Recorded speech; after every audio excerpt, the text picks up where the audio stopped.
Hey guys, today I'm going to be showing you all of the trapwire locations I know on the map Bind. This video is specifically about trapwires, so nothing about cyber cages or cameras. So yeah, enjoy. We'll start off with A. One of the main ones, one of the strongest traps on the entire map actually, is putting a trap just here. The reason I choose this over that is because you can easily see the one in the doorway and you can just instantly get shot. You don't get much info out of it. This one, you cannot see it at all when coming from bathroom.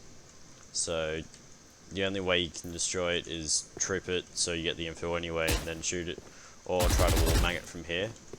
But that's a lot more difficult, and yeah, enemies tend to struggle coming from bathroom just because of that trap.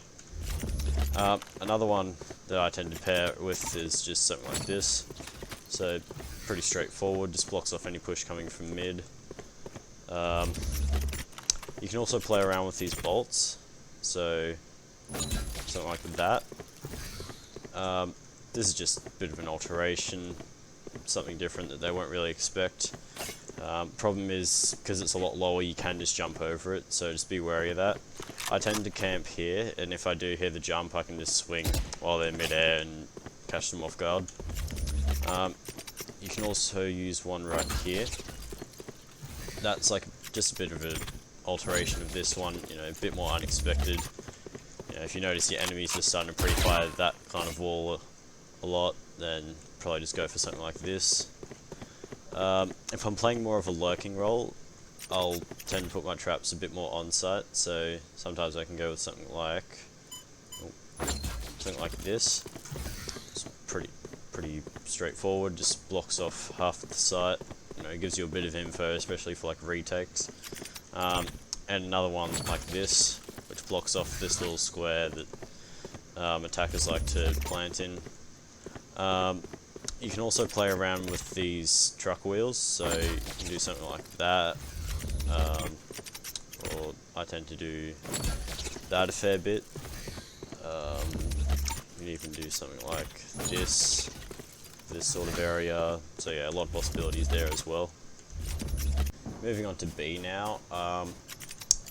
One of the most common lineups, one that I use the most, and I see a lot in competitive play, is something like this. This gives you any info of where people are going from hookah, so you know, you'd know if they're going U-haul or garden or backside.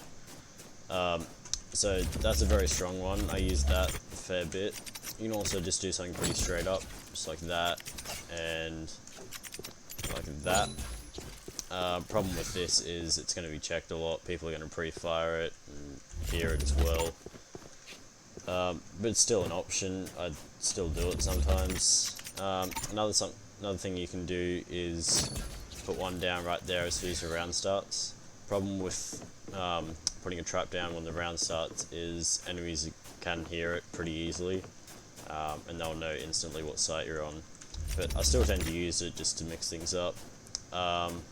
You can also do a bit of a meme one here. So they'll jump out of the window and they'll get caught mid-air actually on this, and you know, no matter where you're camping, you can just swing and shoot them while they're stuck in the air. Probably very confused. Up in hookah, you can put one here. People don't tend to be checking corners at this point because they're available in lots of places. You know, I see that one get tripped a fair bit. Another one you can do is here. So just as they're about to jump out window, they reveal themselves. Another one you can do, again for the lurking role, is one there and one back here. So if you're back here and they get on the site, you got to know, and you might have a camera up here or something, you'll know which side they're coming to you from, so you know that trap goes off, you just swing and spray there. Yeah. Moving on to attacker's side, one that I like for pushing bathroom is something just like that. Just make sure it's far enough over that it can't be jumped over by that box. And on that topic, don't place one here. You know, very easily avoidable just by going on this box and over it. You get no information.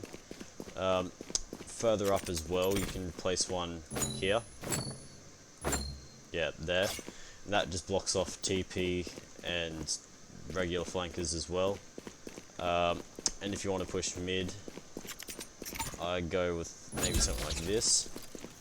So this diagonal one I prefer over that generally, because this one can very easily be jumped over just like that. This one can be as well, but it's a lot harder to jump over it with that barrel. But yeah, I tend to pair one of those two with this. So this blocks off any flankers coming from B, and it's a bit harder to see with these pillars. I don't tend to place one here, because it can very easily be jumped over with all this stuff. But yeah, over on B, there's a lot of possibilities here. You can put one down like this. Oh, no, not like that. Like this. And that gives you any information of anyone coming from A short. You know, they're completely blocked off here. And I tend to pair that with this. Also just gives you info for anyone rotating long. People don't tend to, but it's a thing that happens anyway. You can go with that combination, or you can move this one up a bit, like there, and have something like this. Okay, yep, there we go. And something like this, so that will just give you any information on which way they're actually pushing, whether they're coming hookah or long. And yeah, I don't tend to put one like here, because the staircase makes it very easy to jump over, so just be wary of that. Alright guys, those are all the trapwire locations I use for defending and attacking bind. If you guys know of any other locations, feel free to drop them down in the comments. Pressing that red button would also mean the world. Yeah, hopefully you enjoyed.